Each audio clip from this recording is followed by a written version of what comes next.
সূর্য অস্তের এই সময়ে অনেক সুন্দর লাগছিল সিনারিটা, তাই আমি আমার ক্যামেরা বন্দি করলাম আপনাদের সাথে শেয়ার করানোর জন্য।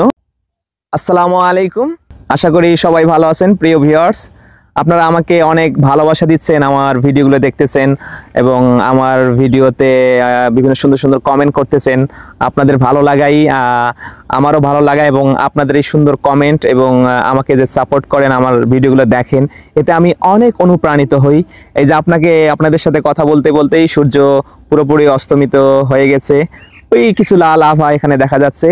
তবে সূর্য ডোবার যে সৌন্দর্য, যে সিনারি, এটা অনেক সুন্দর একটা সিনারিও ছিল। আমি অনেক উপভোগ করলাম, ভাবছিলাম যে আপনাদের সাথেও এই সিনারিটা শেয়ার করি, কিন্তু আপনাদের সাথে কথা বলতে বলতেই আসলে সূর্যটা ডুবে গেছে। যদি সুযোগ হয় তাহলে অন্য কোনো দিন আপনাদেরকে এই সূর্য অস্তের গ্রামের দৃশ্যটি দেখাবো ইনশাল্লাহ।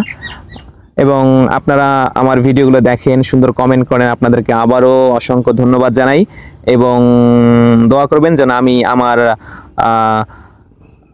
কোনো প্রকার পথভ্রষ্ট না হয়, সুন্দর সুন্দর কন্টেন্ট দিতে পারি এবং কোনো প্রকার অসামাজিক কর্মকাণ্ড যেন আমার এই পেজে বা আমার এই চ্যানেলে যেন প্রচার না হয়, সেটা আমার ইচ্ছায় কিংবা অনিচ্ছায় বা ভুলবশতও যেন না হয়, সেই দোয়া করবেন।